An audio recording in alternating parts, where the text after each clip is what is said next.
ವಿರಾಮದ ಬಳಿಕ ಇಂದು ಮಧ್ಯಾಹ್ನಕ್ಕೆ ಮತ್ತೊಮ್ಮೆ ಸ್ವಾಗತ. ಸ್ವರಾಜ್ ಮೈದಾನದಲ್ಲಿ ಮಂಗಳೂರು ವಿಶ್ವವಿದ್ಯಾನಿಲಯ ಹಾಗೂ ಆಳ್ವಾ ಶಿಕ್ಷಣ ಪ್ರತಿಷ್ಠಾನದ ಜಂಟಿ ಆಶ್ರಯದಲ್ಲಿ ಕಳೆದ 5 ದಿನಗಳಿಂದ ನಡೆದ 79ನೇ ಅಖಿಲ ಭಾರತ ಅಥ್ಲೆಟಿಕ್ಸ್ ಕ್ರೀಡಾಕೂಟವು ಗುರುವಾರ ಮುಕ್ತಾಯಗೊಂಡಿದ್ದು, ಇದರ ಸಮಾರೋಪ ಸಮಾರಂಭ ನಡೆಯಿತು. ಸಮಾರಂಭದಲ್ಲಿ ಅಧ್ಯಕ್ಷತೆಯನ್ನ ವಹಿಸಿ ಮಾತನಾಡಿದ ಮಾಜಿ ಸಚಿವ ಕೆ ಅಭಯ್ ಚಂದ್ರ ಜೈನ್ ರವರು, ಈ ಹಿಂದೆ ಮೂಡುಬಿದಿರೆಯಲ್ಲಿ ನಡೆದ ರಾಷ್ಟ್ರಮಟ್ಟದ ಕ್ರೀಡಾಕೂಟಕ್ಕೆ ಸಿದ್ದರಾಮಯ್ಯನವರ ಸರ್ಕಾರವು ಕ್ರೀಡಾಕೂಟ ನಡೆಯುವ ಮೊದಲೇ ಅನುದಾನವನ್ನ ಕೊಟ್ಟಿದೆ. ಈ ಕ್ರೀಡಾಕೂಟಕ್ಕೆ ಅನುಕೂಲವಾಗುವಂತೆ ಸರ್ಕಾರದಿಂದ ಅನುದಾನ ಕೊಡಿಸುವಂತೆ ಮಾಡಿ ಕ್ರೀಡಾ ಚಟುವಟಿಕೆಯು ಮುಂದುವರಿಯುವಂತೆ ಮಾಡಲು ಸರ್ಕಾರದ ಕೊಂಡಿಯಾಗಿ ಕಾರ್ಯನಿರ್ವಹಿಸುತ್ತೇನೆ ಎಂದು ತಿಳಿಸಿದರು.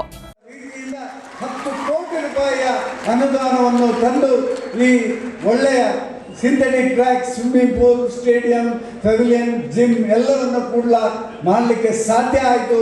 ಇನ್ನೂ ಕೂಡ ಯಾವತ್ತೂ ಕೂಡ ನೀವು ಮೂಡುಬಿದಿರೆಯಲ್ಲಿ ನಡೆಸುವಂತಹ ಕ್ರೀಡೆಗೆ ಸರ್ಕಾರಕ್ಕೆ ಕೊಂಡಿಯಾಗಿ ನಿಮಗೆ ಸಹಾಯ ಮಾಡುವಂಥ ಕೆಲಸ ಖಂಡಿತವಾಗಿ ನಾನು ಮಾಡ್ತೇನೆ ಅಂತ ಮಾತುಗಳನ್ನು ಹೇಳಿ ಈ ಕ್ರೀಡಾಕೂಟದಲ್ಲಿ ಭಾಗವಹಿಸಿದ ಎಲ್ಲ ಕ್ರೀಡಾಪಟುಗಳಿಗೆ ಅಭಿನಂದನೆಗಳು.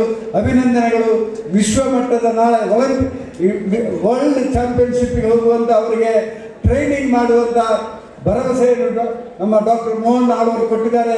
ಖಂಡಿತ ನಮ್ಮ ಇಂಟರ್ ಯೂನಿವರ್ಸಿಟಿ ಡೈರೆಕ್ಟರ್ಸ್ ಇದಕ್ಕೆ ಸ್ಫೂರ್ತಿ ಕೊಡ್ತಾರೆ.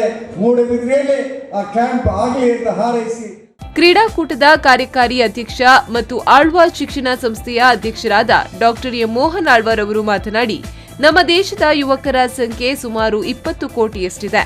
ಆದರೆ ಸಾಂಸ್ಕೃತಿಕ, ಕ್ರೀಡೆ, ಎನ್ಸಿಸಿ, ಎನ್ಎಸ್ಎಸ್ ಈ ಎಲ್ಲ ಆಯಾಮಗಳಲ್ಲಿ ಚಿಂತಿಸಿದಾಗ ಸಾಮರ್ಥ್ಯವಿದ್ದರೂ ಅವರು ಅಂತಾರಾಷ್ಟ್ರೀಯ ಮಟ್ಟದಲ್ಲಿ ಸೋಲುತ್ತಿದ್ದಾರೆ. ಇದಕ್ಕೆ ಕಾರಣ ನಮ್ಮಲ್ಲಿನ ಪ್ರೋತ್ಸಾಹದ ಮನಸ್ಸುಗಳ ಕೊರತೆ ಮತ್ತು ಸರ್ಕಾರದ ನಿಷ್ಕಾಳಜಿ ಎಂದರು. ಸರಿಯಾದ ಮಾರ್ಗದರ್ಶನ ಕೊಟ್ಟರೆ ಏನು ಮಾಡಬಹುದು ಎಂಬುದನ್ನು ನಮ್ಮ ಸಂಸ್ಥೆಗೆ ಬೇಕಾಗಿ ಹೇಳುವುದಲ್ಲ, ಅವರ ಶಕ್ತಿಯನ್ನು ಅರಿತುಕೊಂಡು ನಾವು ಕೆಲಸ ಮಾಡಿದಾಗ ನಾವು ನೋಡಿದ್ದೇವೆ. ಮಕ್ಕಳು ಸಾಂಸ್ಕೃತಿಕವಾಗಿ ಏನು, ಕ್ರೀಡೆಯಲ್ಲಿ ಏನು, ಕಲಿಕೆಯಲ್ಲಿ ಏನು ಎಂಬುದನ್ನು ಬೇಕಾದಷ್ಟು ಮಾಡಿ ತೋರಿಸಿದ್ದೇವೆ. ನಾನಿದು ಅಹಂಕಾರಕ್ಕಾಗಿ ಹೇಳುವುದಲ್ಲ, ಇದು ಇಡೀ ನಾಡಿನಲ್ಲಿ ನಡಿಬೇಕು. ಇದು ಸರ್ಕಾರದ ಚಿಂತನೆ ಆಗಬೇಕು. ಇದರ ಯಾರು ಜವಾಬ್ದಾರಿ ತೆಗೆದುಕೊಂಡಿದ್ದಾರೆ ಅವರ ಚಿಂತನೆ ಆಗಬೇಕು.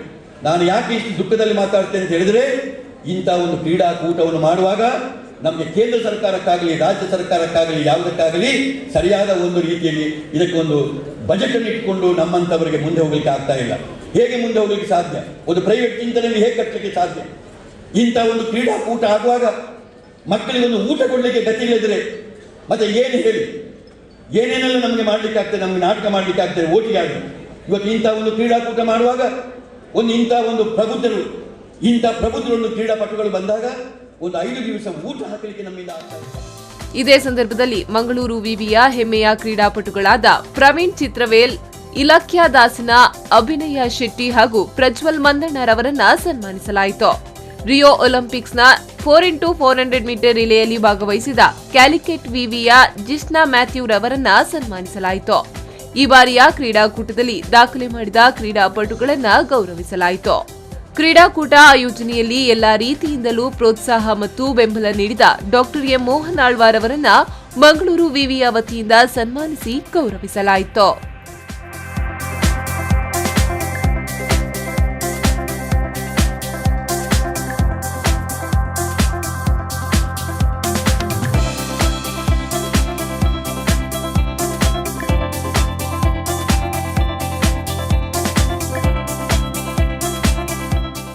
ಮಾಜಿ ಕ್ರೀಡಾಪಟು ಸುಕುಮಾರನ್, ಅಖಿಲ ಭಾರತ ಕ್ರೀಡಾ ವೀಕ್ಷಕರಾದ ಎಸ್ಆರ್ಎಂ ವಿವಿಯ ಕ್ರೀಡಾ ನಿರ್ದೇಶಕ ಪ್ರೊಫೆಸರ್ ಕೆ ವೈದ್ಯನಾಥನ್, ಮದ್ರಾಸ್ ವಿವಿಯ ಕ್ರೀಡಾ ನಿರ್ದೇಶಕ ಡಾಕ್ಟರ್ ವಿ ಮಹಾದೇವನ್ ಹಾಗೂ ಜೈಪುರದ ಮಣಿಪಾಲ ವಿವಿಯ ಕ್ರೀಡಾ ನಿರ್ದೇಶಕಿ ಡಾಕ್ಟರ್ ರೀನಾ ಪುನಿಯಾ, ಮಂಗಳೂರು ವಿವಿಯ ದೈಹಿಕ ನಿರ್ದೇಶಕ ಡಾಕ್ಟರ್ ಕಿಶೋರ್ ಕುಮಾರ್, ಕ್ರೀಡಾ ಉದ್ಘೋಷಕರಾದ ಸತೀಶ್, ಮುತ್ತು ಉಪಸ್ಥಿತರಿದ್ದರು.